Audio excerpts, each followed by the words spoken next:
Very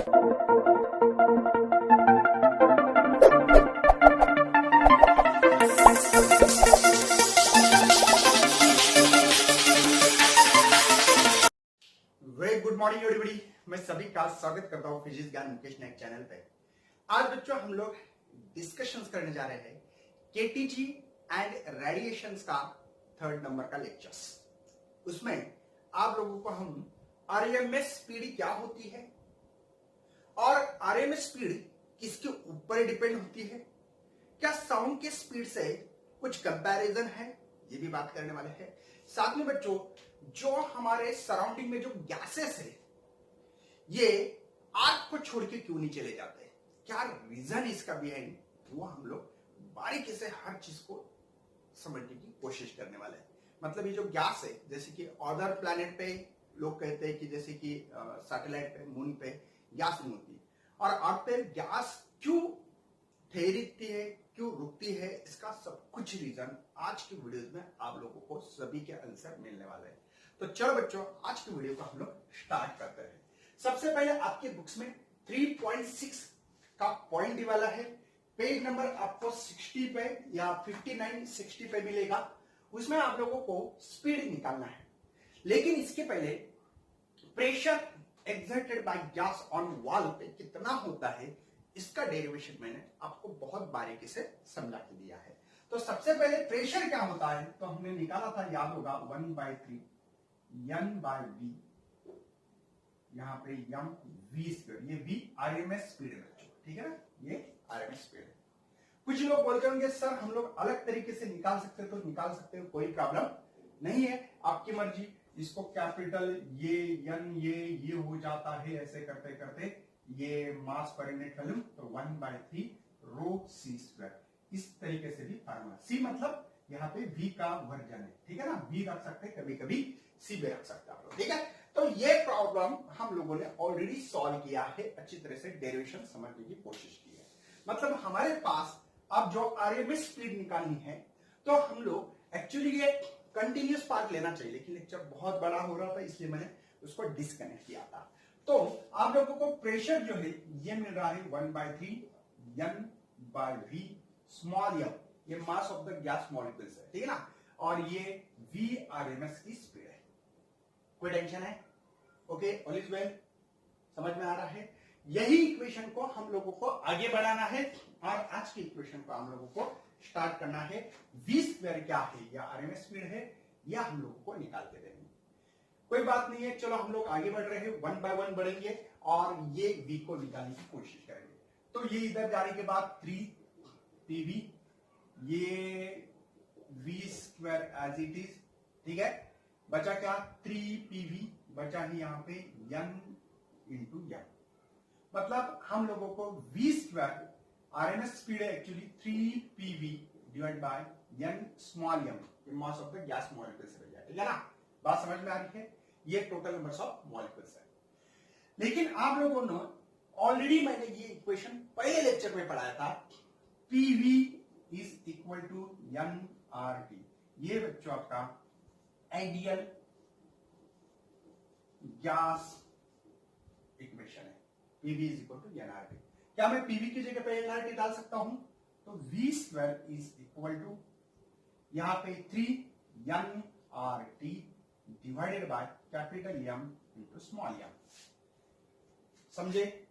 हम लोगों ने यार इसके पहले लिखा था कि स्मॉल m का मतलब होता है n बाय n, ये अवेगोंड्रोस नंबर है, ये नंबर्स ऑफ मॉलिक्यूल्स है, टोटल नंबर्स ऑफ मॉलिक्यूल्स। मतलब अवेगोंड्रोस नंबर में कितने नंबर्स ऑफ यहाँ पे मॉलिक्यूल्स थे हम लोगों को पता है, 6.023 10⁻23 है ना, इसका जो फिक्स वैल्यू है, तो हम लोग निकाल सकते हैं नंबर्स ऑफ मॉलिक्यूल। तो चलो बच्चों, n की वैल्यू पुट अप कर रहा हूं मैं, v स्क्वायर बहुत इजी है, 3 यहां पे RT, यहां पे स्मॉल n की वैल्यू है n divide by Avogadro's number, ये small n as it is m।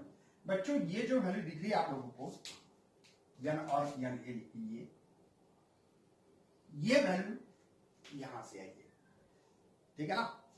अगर आपको पता ना हो तो काइनेटिक थ्योरी ऑफ गैसेस के फर्स्ट पेज पे ही वैल्यूज दी हुई है, ठीक है।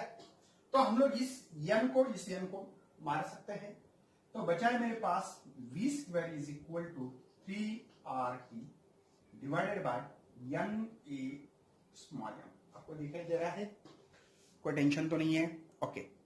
तो बच्चों हम लोग क्या कर सकते हैं अभी, तो हम लोगों को कैलकुलेट करना पड़ेगा कि ये वैल्यू किसकी है। मैंने बोला यार ये मोल है ना, नंबर्स ऑफ मोल, मतलब हम लोग इस वैल्यू को अब पुट अप करने जा रहे हैं। ये मोलार मास ऑफ गैस है ये, तो ये मोलार मास ऑफ गैस लिखते हैं यमो से। ये है मेरे पास NA small m। Small m क्या है बच्चों?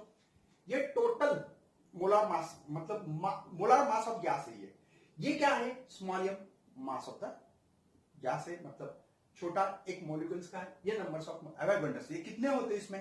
तो 6.023 into 10⁻23। अगर ये करोगे तो मोलार मास ऑफ गैस मिल जाएगा आपको, गैस का total molar mass of gas मिल जाएगा। जैसे कि आप लोग निकालते हो कि किसी ने हाइड्रोजन कहा तो मैं बोलूंगा 2 लिया, किसी ने ऑक्सीजन कहा तो 32 होता है, किसी ने नाइट्रोजन कहा तो 28 मॉलिक्यूलर वेट होता है। तो वही आप लोगों को मास निकालना पड़ेगा, ठीक है? मोलार मास ऑफ गैस, क्या है इसका नाम? Molar mass of gas. तो चलो बच्चों हम लोग यहाँ पे डाल सकते हैं जो स्पीड निकाल रहे हैं हम लोग आरएमएस स्पीड, तो उसको कंटिन्यू कर रहा हूं। v स्क्वायर, ये बार देते जाना यहाँ पे, मतलब वो साइन है, तो यहाँ पे 3RT divide by m not. समझे? R is the universal gas constant. ये कोई भी गैस हो, दुनिया का कोई भी कांस्टेंट, मतलब कोई भी गैस हो, ये कांस्टेंट रहेगा। और R की वैल्यू आपने लिखा होगा 8.314 है ना, किलो जूल पर मोल केल्विन। बुक्स में मेरे ख्याल से यहाँ पे किलो नहीं दिया है, तो उसको कर लेना अच्छे तरह से, एडजस्ट कर लो, ठीक है? बात समझ में आ रही है? T इज द क्या है बच्चों? ये एब्सोल्यूट टेम्परेचर है, ठीक है? और m नॉट है यहाँ पे मोलार मास ऑफ गैस, है ना? मोलार आपका जो मास होगा, है ना, molar mass of the gas, है ना, molar mass of the gas. समझे?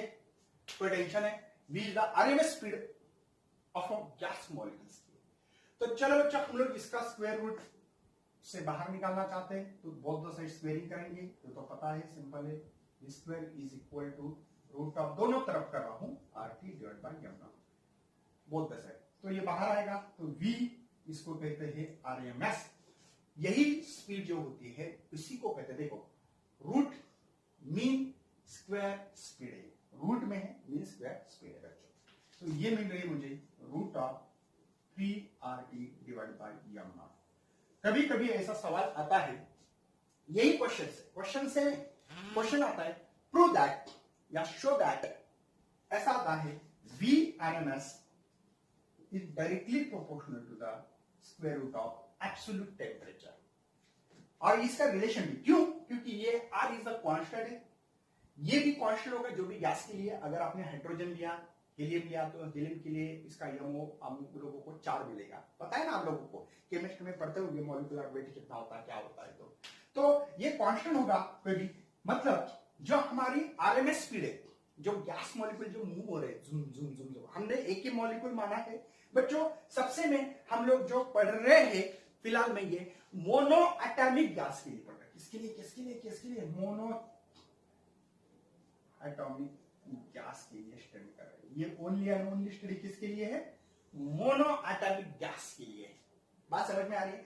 कोई टेंशन लेने की जरूरत नहीं है, ये कांस्टेंट है, ये भी जो मॉलिक्यूल का, मतलब मॉलिक्यूल सेम है, ठीक है ना, लेकिन ये सभी जो डिपेंड होगा वो होगा टेम्परेचर पे। मतलब टेम्परेचर पे बढ़ने से हमारी गैस मॉलिक्यूल की स्पीड भी इंक्रीज होती है। अगर टेम्परेचर डिक्रीज करने से हमारे जो भी कंटेनर में जो गैस मॉलिक्यूल से झुम झुम झुम झुम झुम झुम जो घूम रहे भैया, वो आप लोगों को यहाँ पे नहीं घूमेंगे। बात समझ में आ रही है? कोई टेंशन है? जो मॉलिक्यूल ऐसे घूम रहा है झुम झुम झुम झुम झुम झुम झुम, है ना, मतलब वॉल पे ऐसे जाके कोलाइड हो रहा है, लेकिन ये इलास्टिक कोलिजन्स है। बात सबसे मेन इंपॉर्टेंस क्या है? कौन सा कोलिजन है? इलास्टिक कोलिजन्स है। तो इसलिए एनर्जी कंजर्व होते रहती है बस। तो ये आप लोगों को मे बी 2-3 मार्क के लिए ऐसे सवाल आता है। Show that the VRMS is directly proportional to the square और रूट ऑफ एब्सोल्यूट टेम्परेचर, या शो दैट। और कैसे सवाल आ सकता है बोर्ड में, शो दैट, ये सवाल आता है ऐसे। तो ये आप लोगों को सबसे में जो pressure exerted of gas on wall, ये इक्वेशन पकड़ के आप लोगों को इस तरीके से जाना पड़ेगा। कोई शक है? समझ में आ रहा है? चलो, हम लोगों को कुछ एग्जांपल भी लेना बहुत जरूरी होता है अगर हम लोग चाहते हैं कुछ करना। आपके बुक्स में एक एग्जांपल दिया है, वही एग्जांपल को हम लोग आगे बढ़ाने की कोशिश कर रहे हैं। भैया क्या है आपके पास एग्जांपल? उन्होंने कहा है कि आपको टेम्परेचर जो लेना है वो 300 केल्विन है। मतलब आपको पता है डिग्री सेल्सियस में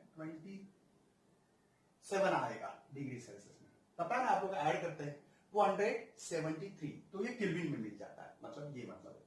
चलो, उसके बाद में आपके पास ऑक्सीजन जो भी दिया, नाइट्रोजन आई थी, है ना, क्या दिया है, नाइट्रो, उसका जो क्या है, molar mass of the gas जो दिया है, इसका जो वेट है भैया मेरे ख्याल से 28 है। पहला एग्जांपल दिया है 28, देख लेना, करके देख सकते हैं आप लोग, या आपका पीरियोडिक टेबल है तो देख लो कि ये है क्या, नाइट्रोजन की।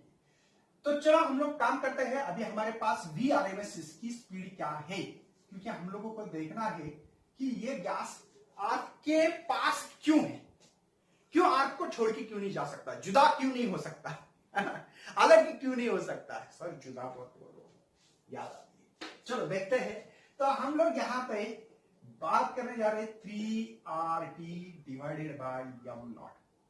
तो VRMS इज इक्वल टू 3। अगर इसको किलो से आप लोगों ने जूल में किया तो 8314 जूल पर मोल केल्विन लिख सकते हो, या 8320 लिखते हैं अप्रोक्सीमेटली। कुछ बुक्स में लिखा है ऐसा, तो मैं वो लिख रहा हूं। हम लोगों को एक करीब करीब आंसर निकालना है, बस 8320 कैलकुलेशन के बेसिस पे। ये 300 है, ऐसा लिख सकता हूं उसको मैं, 3 × 10⁻² डिवाइडेड बाय ये है 28, बराबर है। तो हम लोग यहां पे VRMS अगर निकालोगे तो ये होगा 9, ये होगा हमारे पास 8.32 10⁻, ये 28 एज इट इज। मैं पॉइंट शिफ्ट करने की कोशिश कर रहा हूं, देखो 1 2 3 और ये 2 5 हो रहे हैं। तो VRMS तो क्या कर सकते हैं हम लोग, अभी एक अप्रोक्सीमेटली कैलकुलेशंस कर रहा हूं मैं, ठीक है ना। तो ये 75 के आसपास आएगा, ठीक है, या 28 होगा, ये 10⁵ है भैया। तो VRMS इज इक्वल टू यहां पे ये 11 नहीं, ये 10.57, ये 4 × 10⁵, अंदाज से करो यार, इतना कुछ नहीं है हमारे पास। तो ये 2.5 अंदाज से कर रहा हूं मैं, ये 10⁵, तो मेरे ख्याल से ये 25 10⁴, ये 5 × 10⁵2 मतलब 500। अब बोलेंगे सर बुक्स में तो कुछ अलग यार, आप कुछ अलग दे रहे हैं। हाँ बराबर है ना, मैंने सभी अंदाज से कर रहा हूं। तो ये 517 मीटर प्रति सेकंड, और मेरा कितना आ रहा है, 500 मीटर पर सेकंड। क्यों? हम लोग अप्रॉक्सिमेशन लेके कैलकुलेशन कर रहे हैं, हम लोगों को कोई ऐसे फिक्स नहीं है कर रहे, हम लोगों को प्रूव करके देना है। जो नाइट्रोजन के जो गैस मॉलिक्यूल्स होंगे हमारे कंटेनर में या रूम में या सराउंडिंग में, तो उनकी जो स्पीड होती है वो स्पीड है हमारे पास कितनी, 517, 517 बोलो, इतनी स्पीड होती है। और इसीलिए बच्चों हमारा नाइट्रोजन गैस शायद हमारे आर्क को छोड़ के नहीं जाना चाहता है, जुदा नहीं होना चाहता। क्यों? क्योंकि इसके पास ज्यादा स्पीड है, ताकत ही नहीं है ज्यादा छोड़ के जाने की। बात समझ में आ रही है? क्योंकि भैया आपको मैंने ग्रेविटेशन चैप्टर पढ़ाया था, उसमें एस्केप वेलोसिटी, कौन सी एस्केप वेलोसिटी 11 पे, उसकी थी 11.2 किलोमीटर प्रति सेकंड। अगर किसी चीज को आर्क को छोड़ के जाना है तो उसकी स्पीड इतनी करना पड़ेगी, कितना, 11.2 किलोमीटर। ये तो किलोमीटर भी नहीं है भैया, ये अगर किलोमीटर में करोगे तो अप्रोक्सीमेटली 0.5 है ना, मतलब आधा किलोमीटर मिलेगा आपको। कितना? आधा किलोमीटर। अगर किलोमीटर में किया भैया तो आधा किलोमीटर मिलेगा, ये तो बहुत ज्यादा है ना, 11.2 किलोमीटर पर सेकंड है।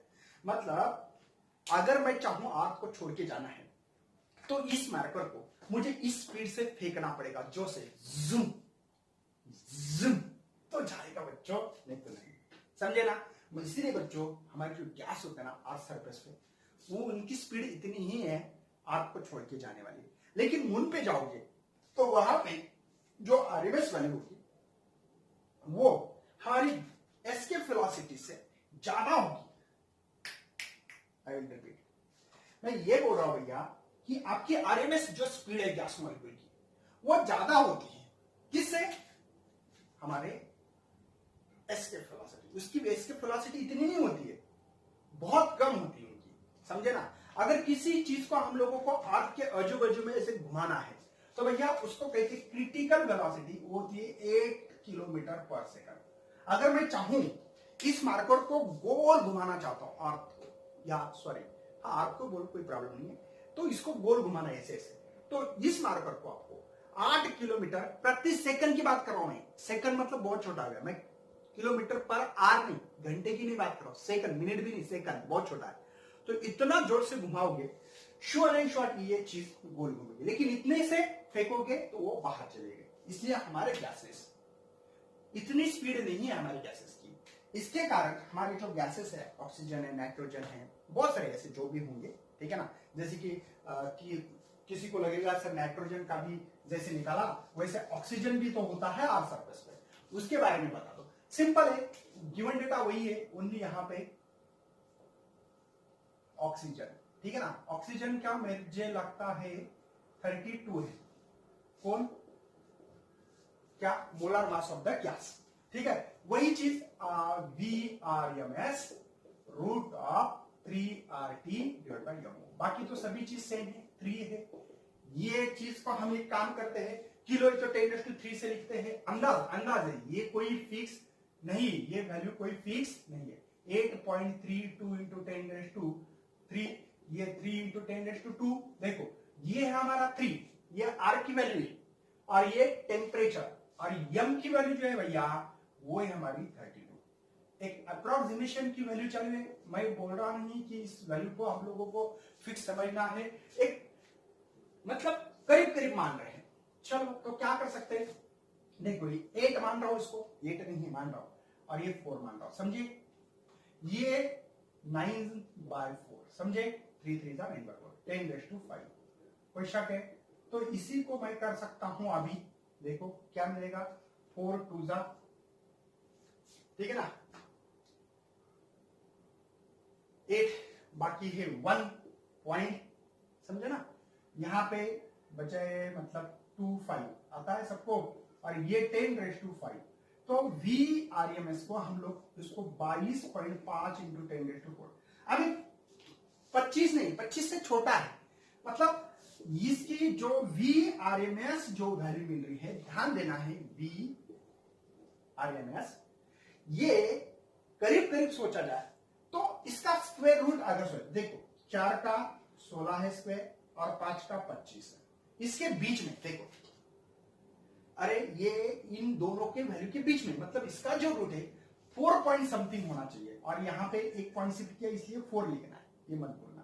तो यहां पे 4.65 एक अप्रोक्सीमेटली, क्यों, ये 25 के नियर अबाउट है ना, मतलब 5 के नियर अबाउट, 4.5 से भी ऊपर लिखना पड़ेगा, 4.5 समझते ना भैया, 4.5, ठीक है ना। तो इतने मिल रहे 10⁻², तो इसको इसकी जो स्पीड मिल रही है, देखो किसकी है, ऑक्सीजन की जो स्पीड है, आरएमएस स्पीड जो गैस मॉलिक्यूल है ऑक्सीजन की, वो जो मूव हो रहे हैं हमारे सराउंडिंग में, झुम झुम झुम झुम झुम झुम, है ना, तो वो मिल रहे 465 मीटर प्रति सेकंड, करीब करीब, मतलब ये आधा भी नहीं, आधा किलोमीटर पर सेकंड भी नहीं है, इससे भी, मतलब नाइट्रोजन की आरएमएस स्पीड ज्यादा है और ऑक्सीजन की उससे भी कम है। क्यों?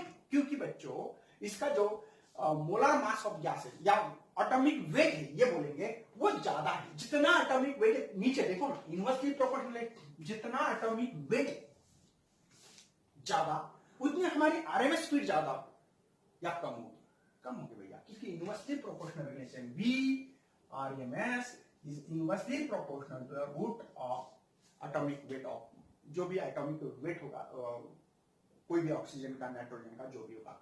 मतलब देखो वहां पे हम लोगों ने नाइट्रोजन का जो एटॉमिक वेट देखा 28, तो इसकी स्पीड ज्यादा है। देखो ना, किससे? ऑक्सीजन से ज्यादा। किससे? ऑक्सीजन से ज्यादा। तो ये हम लोगों को कैलकुलेशंस, ये मतलब न्यूमेरिकल खुद ऐसे समझना। आप हीलियम का ले सकते हो, 4 रखोगे तो और आंसर ज्यादा आएगा। मतलब हीलियम की, हाइड्रोजन की रखोगे तो और 2 है, तो 2 रखोगे तो और भी ज्यादा आंसर आएगा। मतलब आपको समझ में आ रहा है, जिसका एटॉमिक वेट कम उसके आरएमएस स्पीड बहुत ज्यादा होगी, है ना? समझे? बहुत ज्यादा मतलब उसके कैलकुलेशन के हिसाब से। समझ में आ रहा है? कोई टेंशन है? स्क्रीनशॉट निकालना है आपको, ठीक है? नेक्स्ट डिस्कशन होने जा रहा है हमारे पास अभी किस साउंड के स्पीड के बारे में।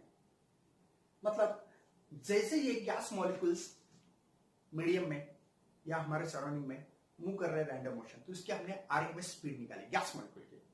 हाइड्रोजन का रहा तो इसकी निकालते हैं, नाइट्रोजन का रहा उसकी, किसी ने कहा हीलियम का गैस रहा तो उसकी भी हम लोग स्पीड निकाल सकते हैं।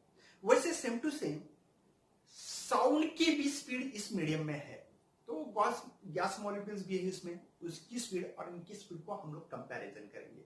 किसकी स्पीड ज्यादा है और किसकी कम है, उसके बारे में हम लोगों को चर्चा करनी है। अगर आप लोगों ने साउंड वेव का नाम का चैप्टर पढ़ा हो तो सेम फार्मूला था, V is equal to the root of gamma RT divided by M not.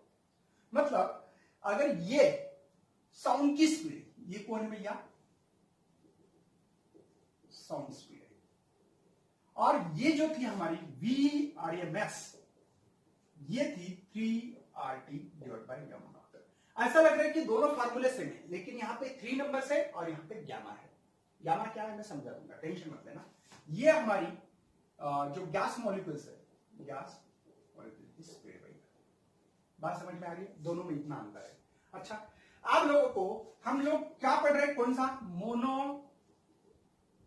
Atomic gas पढ़ रहे हैं। डायटोमिक, ट्राइटोमिक इसकी तो बातें नहीं हो रही, बाद में होने वाली है, लेकिन ये फिलहाल में मोनो एटॉमिक गैस है। मोनो एटॉमिक की गैस के लिए गामा था Cp/Co। क्या था? Cp/Cv। ये आप लोगों को पता होना चाहिए, ठीक है? ये प्रिसिपिटेट मतलब एडियाबैटिक जो प्रोसेस है आपने पढ़ा होगा, ठीक है ना? Cp/Cv। और इसकी मैक्सिमम टू मैक्सिमम जो वैल्यू है वो है 5/3। मोनो एटॉमिक गैस के लिए मैक्सिमम जो यहां पे ये वाला गामा जो है वो 5/3 है, इससे ज्यादा हो ही नहीं सकता। तो कंपैरिजन में अगर देखा जाए तो ये जो गामा है ये लेस देन 3 है भैया। हाँ, इसकी वैल्यू देखो 1, बाद में 6 ऐसे कुछ मिलेगी, और ये 3 से छोटी है ना। मतलब ये गामा हमेशा इस आरएमएस में, अगर देखो सेम गैस मॉलिक्यूल्स हो, सेम हो, जैसे कि किसी ने कहा कि नाइट्रोजन लिखो सर, जैसे मैंने आपको इसके पहले एग्जाम्पल दिया, नाइट्रोजन है। ये नाइट्रोजन के लिए हम लोग साउंड की स्पीड, नाइट्रोजन जब गैस हो उसकी साउंड की स्पीड निकाल रहे तब, है ना? और उसी गैस की मॉलिक्यूल की अगर स्पीड निकालोगे तो श्योर एंड श्योर बच्चों आपको VRMS इज ग्रेटर देन होगा V क्या है? स्पीड ऑफ द साउंड कम होगी हमारे गैस मॉलिक्यूल से, कंपेरेबल करोगे तो यही मिलेगी। वही सेम टू सेम अगर ऑक्सीजन के बारे में भी करोगे तो सेम, क्योंकि भैया बाकी टर्म सेम है। टेम्परेचर हम लोग कांस्टेंट मानेंगे, कोई तो टेम्परेचर यहाँ पे कांस्टेंट होना बहुत जरूरी है। जो भी ले रहे हैं, जैसे कि हम लोग 300 केल्विन ले रहे थे, ये भी आप तो दोनों केस के लिए वही लेंगे। बात समझ में आ रही है? मतलब इस बात से ये समझ में आता है हम लोगों को कि हमारे जो साउंड की स्पीड, जो बात कर रहा हूं, ये जो स्पीड है साउंड की, है ना, ये हमेशा गैस मॉलिक्यूल से कम होती है। ये कंपैरेटिवली हमने इस फार्मूले से पता चलेगा। ये कहां से फार्मूला मिला है? ये 11th में जो साउंड नाम का जो चैप्टर है वहां से। याद रखने के लिए कुछ नहीं, 3 की जगह पे गामा। अगर आपको ना पता हो, बहुत सारे बच्चों को पता नहीं होता है ना, तो इसलिए बताना पड़ता है। अगर आपको पता ना हो तो टेंशन लेने की जरूरत नहीं है। ये आपको आरएमएस की स्पीड कैसे निकालते हैं? तो हमने pressure exerted by the gas on wall पे जो होता है प्रेशर, वहां से ये इक्वेशन को निकाला। इससे बच्चों हम लोगों ने ये फार्मूला बनाने की कोशिश करने की जरूरत ही नहीं, क्योंकि 3 की जगह पे गामा लिखना है, और कंपैरिजन में हम लोग ऐसे कर सकते हैं, इसलिए आप लोगों को ज्यादा दिक्कत नहीं आएगी। समझ में आ रहा है? हम लोगों को अभी देखना है interpretation of temperature in kinetic theory में हम लोगों को kinetic energy per unit mole, per unit molecule, ऐसे जो क्वेश्चंस होते हैं जो आते हैं आपको बोर्ड लेवल पे आते हैं, या शायद आपको सीईटी नीट में ऐसे सवाल आने के लिए ज्यादा पॉसिबिलिटी होती है, तो उसके ऊपर हम लोग डिस्कशन करें। पहले स्क्रीनशॉट निकालना है ताकि आप लोगों को नेक्स्ट आपके लिए interpretation of temperature in kinetic theory है ना। काइनेटिक थ्योरी का टेम्परेचर का क्या इंटरप्रिटेशन है क्या नहीं है हम लोग बात करने वाले हैं। सबसे पहले हमारे पास एक इक्वेशन है, इसको फेमस कर दिया हमने तो है ना, 1/3 n by v small m v RMS square. Question है, इस इक्वेशन को दुआ में याद रखना बहुत जरूरी है, ठीक है ना। चलो हम लोग पीवी को इधर ला रहे, पीवी वी कौन लिए, तो बचा है मेरे पास 1/3 n small m। Capital m का मतलब अलग है, molar mass of the gas, दी लिखा नहीं है लेकिन पढ़ता हूं ना। और m इज द, ये मास ऑफ अ गैस है, मतलब एक ही मॉलिक्यूल्स का मास है। ये v स्क्वायर RMS, समझ में आ रहा है। मुझे निकालना है भैया क्वेश्चन में काइनेटिक थ्योरी, मतलब काइनेटिक एनर्जी निकालनी मॉलिक्यूल, क्योंकि टेम्परेचर देने से क्या होगा कि इस मॉलिक्यूल को मिलेगी एनर्जी, ऑब्जर्व करेगा ये और दौड़ेगा, क्योंकि एनर्जी मिलने से आदमी रुकता थोड़ी यार, तो बिल्कुल दौड़ने वाला है। तो वही हम लोगों को काइनेटिक एनर्जी के बारे में पढ़ना है हम लोगों को। तो मैंने बोला यार काइनेटिक एनर्जी का सिंपल फार्मूला देखा जाए तो इस एनर्जी को E दिखाया गया, इसमें हाफ mv स्क्वायर लिख सकते हैं, सही है। तो मैंने बोला यार यहां पे हाफ करोगे श्योर शॉर्ट मुझे वो फार्मूला मिल रहा है, लेकिन यहां पे हाफ होना बहुत जरूरी है। तो काम कर सकते हैं PV is equal to 1/3 n bracket में mv स्क्वायर RMS बटा, ठीक है। तो काम कर रहा हूं 1/2 कर रहा हूं उसको, मतलब भैया यहाँ पे 2 से मल्टीप्लाई करना पड़ेगा, क्योंकि 2 कैंसिल हो गया, तो वही इक्वेशन मिलना चाहिए। मैंने हाफ mv स्क्वायर क्यों किया है, क्योंकि मुझे काइनेटिक एनर्जी चाहिए, ठीक है। अब ये एक मॉलिक्यूल के लिए होगी, बहुत सारे रहे तो ये होगी, मतलब एवरेज मॉलिक्यूल्स बोलेंगे यहाँ पे, मतलब बहुत सारे मॉलिक्यूल्स होने के कारण यहाँ पे एवरेज टोटल एनर्जी E, मतलब टोटल एनर्जी निकाल रहा हूं। ये एक के लिए, ये मतलब सभी के लिए होगी, जितने भी गैस मॉलिक्यूल बहुत सारे हो सकते हैं। तो एक काम कर सकता हूं मैं कि यहां पे n half mv square RMS, यही काइनेटिक एनर्जी भैया, काइनेटिक एनर्जी लेकिन एक मॉलिक्यूल के लिए, ये बहुत सारे मॉलिक्यूल्स रहे तो इसलिए n से मल्टीप्लाई किया। अरे आप लोगों को कहा है मैंने, एक चीज के लिए समझो 2 वैल्यू है, मैंने बोला आपको चलो 5 चीज के लिए कितनी वैल्यू होगी, तो मल्टीप्लाई 5 करोगे आप लोग, बात समझ में आ रही। मतलब ये एक की वैल्यू होगी, ठीक है, लेकिन ये नंबर्स ऑफ मॉलिक्यूल्स कितने हैं उसके ऊपर डिपेंड होगा। तो ये मतलब ये नंबर्स ऑफ मॉलिक्यूल्स है, मतलब कितने के लिए। तो अगर यहां पे पुटअप करता हूं तो पीवी 2/3, ये इसकी पूरी की वैल्यू ये है, इसलिए ये रख रहा हूं मैं, ओके। पहले मैं आपको बुक के हिसाब से पढ़ाऊंगा जो आपके टेक्स्ट बुक में दिया गया है, लेकिन उसके बाद में आप लोगों को थोड़ा अलग चीज के फार्मूलेस बना के देने वाला हूं, ये आपको समझ में आता होगा, ठीक है। यहां पे ये काइनेटिक एनर्जी है, ठीक है, पीवी इज इक्वल टू 2/3 है ना। ये एवरेज टोटल काइनेटिक एनर्जी कौन सी है, एवरेज टोटल एनर्जी बोल रहे, टोटल काइनेटिक एनर्जी, ये टोटल एनर्जी। एक्चुअली में इसमें नहीं, पोटेंशियल एनर्जी होती ही नहीं है, बात समझ में आ रही है, क्योंकि इसमें नॉन इंटरेक्टिंग पार्टिकल्स है। मतलब हमने आइडियल गैस मॉलिक्यूल की कहानी पढ़ते हैं हम लोग, इसकी प्रॉपर्टी देखते हैं, तो उसमें क्या होता है कि ये जो मॉलिक्यूल्स एक दूसरे को इंटरेक्ट ही नहीं कर पाते, इसके कारण उसकी पोटेंशियल एनर्जी जो होती है वो 0 होती है, और वही पूरी कन्वर्जन जो होता है वो काइनेटिक एनर्जी में होता है।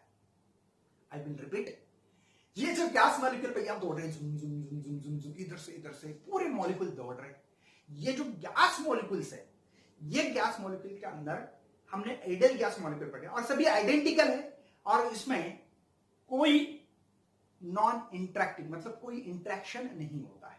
क्या क्या, कोई इंटरेक्शन नहीं होता है, इसलिए इसकी पोटेंशियल एनर्जी होगी क्या, नहीं। अगर इंटरेक्शन होता था तो काइनेटिक एनर्जी, पोटेंशियल एनर्जी मिलती थी, लेकिन पोटेंशियल एनर्जी, तो पूरी एनर्जी टोटल एनर्जी किसमें गई है, तो काइनेटिक एनर्जी में, इसलिए इसको टोटल एनर्जी भी कहते हैं या काइनेटिक एनर्जी भी कह सकते हैं, ठीक है ना। क्योंकि टोटल काइनेटिक एनर्जी जो है वो पूरी पोटेंशियल एनर्जी न होने के कारण एवरेज टोटल एनर्जी वर्ड इस्तेमाल किया, एवरेज टोटल एनर्जी। कोई शक है भैया, बात समझ में आ रही है। अगर आपके पास बुक हो तो बुक का आप लोगों को 56 पेज नंबर पर एक बात देखनी है जो कि आपकी बहुत काम आने वाली है। ये है फार्मूला हमारे लिए कि यहाँ पे पीवी अलग मार्कर इस्तेमाल करना पड़ेगा। यहाँ पे पीवी इज इक्वल टू के बी टी, है ना। ये फार्मूला दिया होगा आपके इसमें N K B T, N भी लगाना पड़ेगा ना भैया। चलो हाँ, PV is equal to N K B T. Okay, कैसा है कैसे नहीं, अगर इसका एक्सप्लेनेशन चाहते हो तो मैं तुरंत देता हूं। देखो PV is equal to N R T, ये है आइडियल गैस इक्वेशन। एन का मतलब क्या है, N divided by N, Avogadro number, ये टोटल नंबर्स ऑफ मॉलिक्यूल, तो पता है आपको। पीवी इज इक्वल टू मैंने लिखा N divide by N A R T, कोई शक है भैया। लेकिन भैया इसकी जो वैल्यू होती है इसकी होती K P is equal to R by N A, या R is equal to N A into K B, ऐसे भी लिख सकते हैं, है ना। तो के बी की वैल्यू क्या है यहाँ पे, आर बाई एन ए। ये कौन है, अवोगाड्रो नंबर। ये कौन है, यूनिवर्सल गैस कांस्टेंट, उसकी वैल्यू भी होती है 1.38, उस तरह से देख लेना आप लोग, ठीक है ना। तो आपको समझ में आता होगा कि देखो एन एज इट इज है, इसकी वैल्यू के है और टी एज इट इज। लगे तो लिख देता हूं हाथों हाथ, पीवी इज इक्वल टू ये एन एज इट इज, इसकी वैल्यू के बी, मतलब ये बोल्ट्जमैन कांस्टेंट है। कौन है, बोल्ट्जमैन कांस्टेंट। और बात समझ में नहीं आ रही है, नहीं है, देखो आपको देखना है 56 पेज नंबर, नहीं आते तो ये इसकी हिस्ट्री ऐसे ही निकाला था मैंने। अच्छी बात है सर, बहुत बढ़िया। मतलब आपका कहना है सर पीवी की जगह पे ये भी वैल्यू हम लोग डाल सकते हैं, बिल्कुल डाल सकते हैं, कोई दिक्कत नहीं है। मतलब इस इक्वेशन को मैं पीवी लिख सकता हूं, साथ साथ में ये भी लिख सकता हूं N K B T, T is the temperature, Boltzmann constant, ये पता है आपको, टोटल नंबर्स ऑफ तो गैस मॉलिक्यूल्स नंबर्स होंगे, ये होगा 2/3। कोई शक है, मुझे ये निकालना है, एनर्जी निकालना है, तो क्या करूंगा, इसको रोक दो, तो ये N K B T is equal to 2/3, मुझे ई निकालना है, तो ये 3/2 बनेगा। बचा है मेरे पास एन के बी टी, ये कौन है ई, या अभी बताया मैंने, average total energy is equal to 2/3 N K B T. साथ में कोई कहेगा कि एक ये हो गए बच्चों टोटल नंबर्स ऑफ मॉलिक्यूल के लिए, किसी ने कहा एक के लिए, एक मॉलिक्यूल्स के लिए कितनी काइनेटिक एनर्जी हो सकती है, क्योंकि हमारा काइनेटिक थ्योरी पढ़ रहे हैं हम लोग, और टेम्परेचर से क्या करना पड़ेगा, ई बाई एन, ये एन इधर आएगा, ये टोटल नंबर में से एक मॉलिक्यूल की एनर्जी निकाल रहे हैं हम लोग, काइनेटिक एनर्जी। तो बचा है मेरे पास 3/2 के बी टी, मतलब भैया ये जो हमारी कौन है, एवरेज टोटल एनर्जी, क्या लिखा भैया उसको, average total energy per unit molecules is equal to, या ये डायरेक्टली प्रोपोर्शनल टेम्परेचर बोला, एब्सोल्यूट टेम्परेचर बोल सकते हैं, क्या हो सकते हैं, एब्सोल्यूट टेम्परेचर भी बोल सकते हैं, अगर आपको इस हिसाब से बोलना है तो, है ना। मतलब एवरेज एनर्जी पर, तो हम लोग इसको क्या बोलेंगे, average total energy per unit molecules, directly proportional to the temperature, इसको ऐसे भी लिख सकते हैं। समझ में आ रहा है, मतलब भैया आपकी जो काइनेटिक एनर्जी है ये directly proportional to the temperature, simple language में बोलूं तो ये भी आपका रिलेशन यहां पे मिलने वाला है, इसी हिसाब से हम लोग लिख सकते हैं, ठीक है। उसमें आप लोगों को ये सभी चीजें बस इस इक्वेशन से मिलती है, एक बात ध्यान रखना है। हाँ, कभी कभी क्या होता है, उस चीज को हम लोग जैसे ऐसे लिख रहे हैं वैसे सेम टू सेम कुछ लोग ऐसे भी लिख सकते हैं उसको। देखो ये एनर्जी निकालनी है तो E इज इक्वल टू, ये इधर गया तो 3/2 PV, सही है।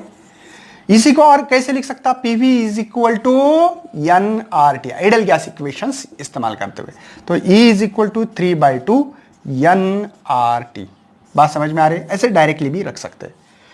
ओके, ये n क्या है सबको पता है, यहां से भी इक्वेशन मिल सकता था, डायरेक्टली मिल सकता था, डायरेक्टली हम लोग ऐसे भी कर सकते हैं। अब यहां से जंप मार सकते हैं हम लोग, P V is equal to NRT.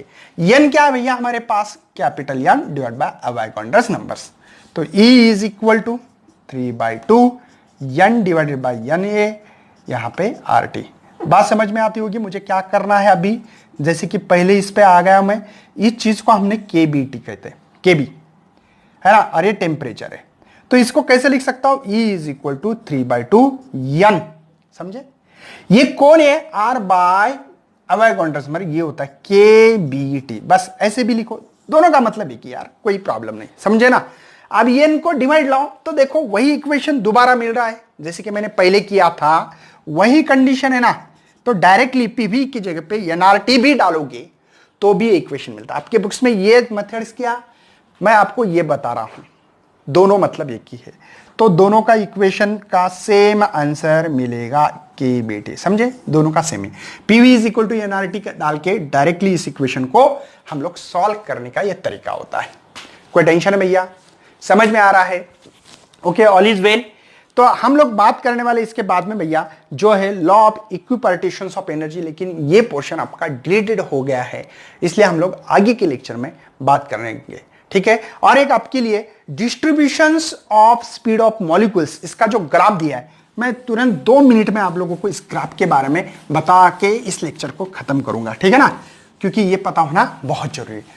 अब यहां पे जो ग्राफ दिया है, ये ग्राफ है हमारे पास, देखो ये ऐसा ग्राफ है, जूम, ये ठीक है ना, ये है मेरे ख्याल से V/V/RMS दिया है, आई थिंक V/V/RMS बराबर है, और ये है हमारे यानी V, और यहां पे आपके लिए है ना, और यहां पे ऐसे एक पार्ट को काट के इस एरिया से निकाल सकते हैं, नहीं दूर होना थोड़ा, ये पार्ट्स, ये शैडो पार्ट है, उसको डीवी कहा है उन्होंने, ठीक है।